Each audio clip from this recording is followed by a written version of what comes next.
మనం ఇన్నాళ్ళు పోరాటం చేసి సంపాదించుకున్న ఏంది అంటే మన తెలంగాణ ఆగమైపోతుంది అనే అంశం తెర మీదకి వచ్చే ప్రమాదం ఉంది. దాంతోపాటు హైదరాబాద్కు సంబంధించి మన తెలంగాణ ఒక అనాథలా మారిపోయే అవకాశం ఉంటుంది. ఈ తెలంగాణకు సంబంధించి పూర్తి స్థాయిలో కూడా ఎవరు పట్టించుకునే పరిస్థితులలో ఉండకపోవచ్చు. ఎందుకంటే కేంద్ర పాలిత ప్రాంతంగా మార్చే అవకాశం చేస్తే మాత్రం తెలంగాణ అనాథలా మారిపోతుంది అంటూ ఇప్పటికే చాలామంది మేధావులు పూర్తి స్థాయిలో కూడా ఆగ్రహాన్ని వ్యక్తం చేస్తున్న పరిస్థితి అయితే కనబడుతుంది. అయితే ఒకసారి చూద్దాం. కొన్ని రోజుల క్రితం జరిగిన కేబినెట్ సమావేశంలో జీహెచ్ఎంసీ పరిధిని ఔటర్ రింగ్ రోడ్ వరకు విస్తరిస్తున్నట్లుగా రేవంత్ సర్కార్ ప్రకటించింది. అందులో భాగంగా 20 మున్సిపాలిటీలను 7 మున్సిపల్ కార్పొరేషన్లు అందులో విలీనం చేయబోతున్నట్లుగా వెల్లడించింది. హఠాత్తుగా వెలువరించిన ఈ ప్రకటన వెనుక ఆంతర్యం అర్థం కాకపోవడంతో అప్పట్లో పెద్ద ప్రతికూలత రాలేదు. అదే సమయంలో స్థానిక సంస్థల ఎన్నికల షెడ్యూల్ కూడా ప్రకటించడంతో మీడియా కానీ ప్రతిపక్షాలు కానీ రాజకీయ మేధావులు కానీ ఈ అంశాన్ని అంతగా ప్రాధాన్యత ఇవ్వలేదు. అయితే అంతా సర్పంచ్ ఎన్నికల హడావిడిలో ఉండగా సీఎం రేవంత్ ఈ విస్తరణ పనుల ప్రక్రియకు సంబంధించిన పనులు మరో మెరుపు వేగంతో కానిచ్చేశారు. జీవోలు డ్రాఫ్ట్ గెజిట్లను రాత్రికి రాత్రే రిలీజ్ చేశారు. వాటికి గవర్నర్ కూడా అంతే వేగంతో అనుమతులు కూడా జారీ అవ్వడం ఆశ్చర్యకరం.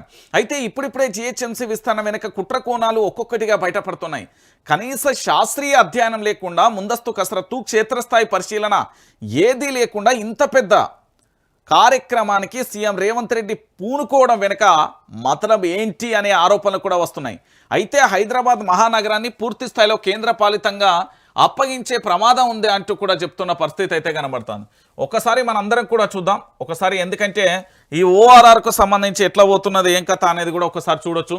ఇటు గుండ్లపోచంపల్లి కానీ, తూంకుంట కానీ, దొమ్మాయిగూడ కానీ, నాగారం కానీ, పోచారం కానీ, పెద్దంబర్పేట కానీ, తుర్కాంజల్ కానీ, దాంతోపాటు ఆదిబట్ల, ఇటు తుక్కుగూడ కావచ్చు, శంషాబాద్ కావచ్చు, లేదా బండ్లగూడ, జాగిరి కావచ్చు, నార్సింగ్ కావచ్చు, ఆ తెల్లాపూర్ మీకెళ్ళి, ఐడిఏ బొల్లారం మీకెళ్ళి, దుండిగల్ మీకెళ్ళి, మళ్ళీ గుండ్లపోచంకు సంబంధించి పూర్తి స్థాయిలో కూడా ఇక్కడ ఏంది అంటే అన్నింటినీ ఒకేసారి ముఖ్యమంత్రి ఏ విధంగా నిర్ణయం తీసుకున్నాడు, ఎట్లా నిర్ణయం తీసుకున్నాడు, ఎందుకు నిర్ణయం తీసుకోవాల్సి వచ్చింది, కేంద్ర పాలిత ప్రాంతంగా మార్చే ప్రయత్నం జరుగుతున్నది అంటూ కూడా చాలామంది కూడా ఏది ఆవేదనను, ఆగ్రహాన్ని అయితే వ్యక్తం చేస్తున్న పరిస్థితి కనబడుతుంది. సో ఇదే గనక జరిగితే భవిష్యత్తులో ఇంత కష్టపడి తెచ్చి ఇన్ని పోరాటాలు చేస్తే, ఇన్ని సభలు సమావేశాలు పెట్టి ఎంతోమంది ప్రాణ త్యాగాల మీద ఏర్పడిన ఈ తెలంగాణకు ముప్పు వాటిల్లబోతుంది.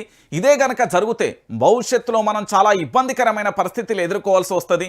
ఇదే గనక జరిగితే భవిష్యత్తులో ఇంకా మనం ఏమీ చేయలేని ఒక ప్రధానమైన అంశానికి కూడా మారబోయే అంశం కూడా కనబడుతుంది అంటూ కూడా పూర్తి స్థాయిలో కూడా ఆగ్రహాన్ని వ్యక్తం చేయాల్సిన పరిస్థితి అయితే ఏర్పడుతుంది.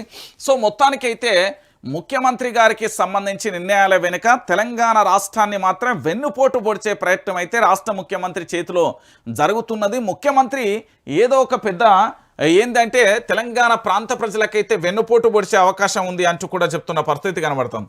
అయితే ఇదే అంశాన్ని పూర్తి స్థాయిలో నేను బక్క జడ్సన్కు సంబంధించి ప్రెస్ మీట్ పెట్టాను. మీరు ఒకసారి ఆలోచించండి. బక్క జడ్సన్ చాలా సందర్భాలలో చాలా చోట్ల కూడా అతని యొక్క పోరాటం అనేది నిరంతరాయంగా నిరాటకంగా కొనసాగుతుంది. ఆనాడు బీఆర్ఎస్ ప్రభుత్వం మీద పోరాటం చేసిండు, నేడు కాంగ్రెస్ ప్రభుత్వం మీద పోరాటం చేస్తూనే ఉన్నాడు. అదేవిధంగా ప్రజా సమస్యల మీదే ఎక్కడికక్కడ కూడా నిరంతరం పోరాటం చేస్తూ ఏదో ఒక అంశాన్ని అయితే తెర మీదకి తీసుకొస్తున్న పరిస్థితి కనబడుతుంది. అలాంటి బక్క జడ్సన్ పూర్తి స్థాయిలో ఇదే అంశానికి సంబంధించి నిన్న ప్రెస్ మీట్ కూడా పెట్టిన ఆ సందర్భాన్ని మనం చూసాం. సో ఒకసారి దాన్ని కూడా చూద్దాం.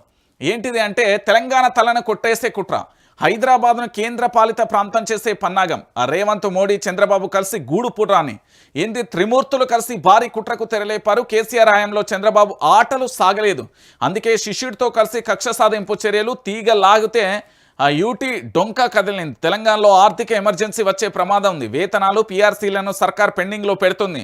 రాజ్యాంగ ఉల్లంఘనకు పాల్పడుతుంది. ఈ కారణాలతో యూటీగా మార్చే కుట్ర చేస్తున్నారు అంటూ బక్క జడ్సన్కు సంబంధించి సంచలనమైన వ్యాఖ్యలు అయితే చేసిన పరిస్థితి కనబడుతుంది. సో మొత్తానికి తెలంగాణ రాష్ట్ర వ్యాప్తంగా మీరు అందరూ కూడా ఆలోచించాల్సిన విషయం ఏంటంటే మన హైదరాబాదును కేంద్ర పాలిత ప్రాంతంగా మార్చే ప్రమాదం ఉంది. ఇప్పటికే తెలంగాణలో ఉన్న అన్ని సంఘాలు, ఆ సంఘం, ఈ సంఘం, ఓ సంఘం అని కాకుండా అన్ని సంఘాలు కూడా కలిసి మరొకసారి రేవంత్ సర్కారు మీద కనుక పోరాటం చేయకపోతే ఇంత కష్టపడి తెచ్చుకున్న తెలంగాణ, ఇంత గోసపడి తెచ్చుకున్న తెలంగాణ, ఆత్మ బలిదానాలతో ఏర్పడిన తెలంగాణకు అర్థం పర్థం లేకుండా పోతుంది. నేను చెప్తున్నా కదా,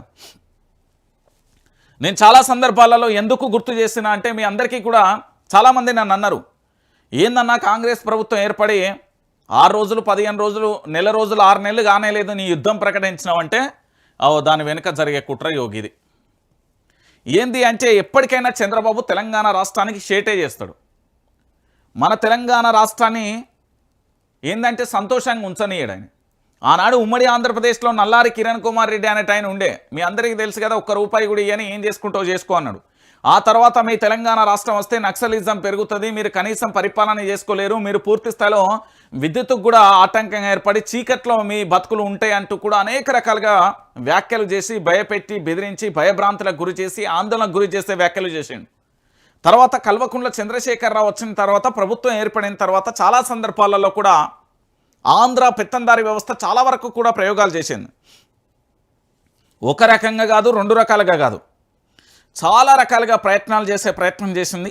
దాంట్లో భాగంగానే కల్వకుంట్ల చంద్రశేఖరరావు గారి ప్రభుత్వాన్ని పూర్తి స్థాయిలో కూడా దించాలని కంకణం కట్టుకున్నది. అయితే దానికి పూర్తి స్థాయిలో ఆధారాలు లేకపోలేదు. అయితే ఇక్కడ విషయం ఏంటి అంటే చాలామంది కూడా అర్థం చేసుకోలేకపోయారు. జరగాల్సిన నష్టం అయితే జరిగింది తెలంగాణ రాష్ట్రానికి.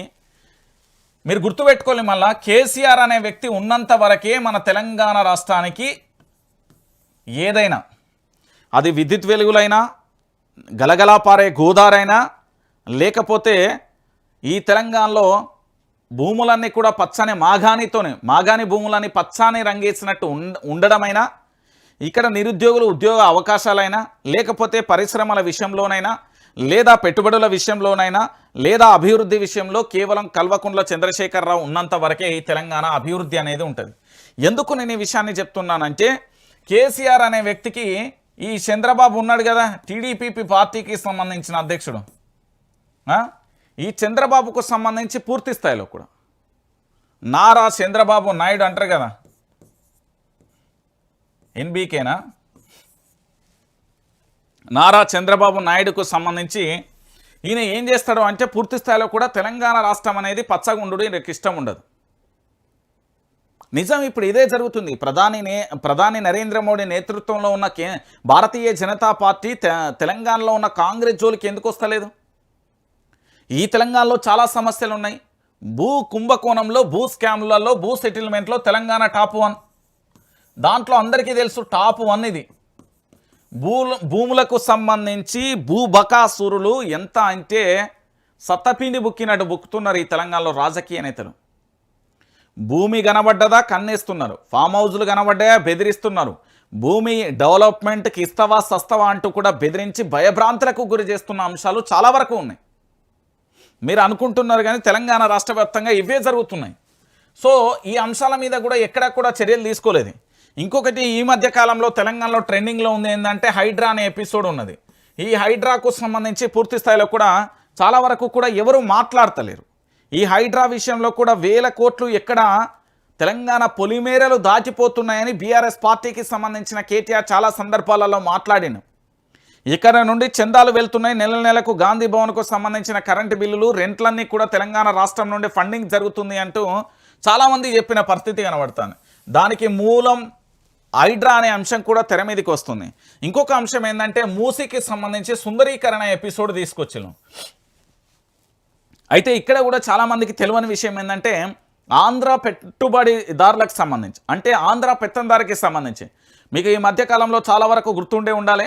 నల్గొండ జిల్లాకు సంబంధించిన కోమటిరెడ్డి రాజగోపాల్ రెడ్డి అనే ఒక వ్యక్తి పేరు మీకు చాలా వరకు గుర్తు ఉండాలి. గుర్తు లేకపోయినా గుర్తు తెచ్చుకోరు. ఆయన చాలా సందర్భాలలో ప్రెస్ మీట్లలో ఇదే కాంగ్రెస్ ప్రభుత్వం మీద విపరీతమైన ఆరోపణలు చేసిండు. దాంట్లో ఇంకొక అంశం ఏంటంటే ఒక 10 మంది కాంట్రాక్టర్లకు సంబంధించిన చేతిలోనే తెలంగాణ బందీ అయిపోయింది. వాళ్ళే ఈ తెలంగాణ రాష్ట్రాన్ని పూర్తి స్థాయిలో శాసిస్తున్నారు, ఈ తెలంగాణ రాష్ట్రంలో జరుగుతున్న ప్రతి అంశాన్ని ఆ కాంట్రాక్టర్లే చేస్తున్నారు అంటూ రాజగోపాల్ రెడ్డి చెప్పిన అంశం కూడా మీ అందరూ గుర్తు తెచ్చుకోవాలి. నేను ఎందుకు ఈ విషయాన్ని చెప్తున్నా అంటే రాజగోపాల్ రెడ్డి విషయంలో కూడా రాజగోపాల్ రెడ్డి కూడా చాలా సందర్భాలలో చెప్పిండు ఆ పార్టీకి సంబంధించి.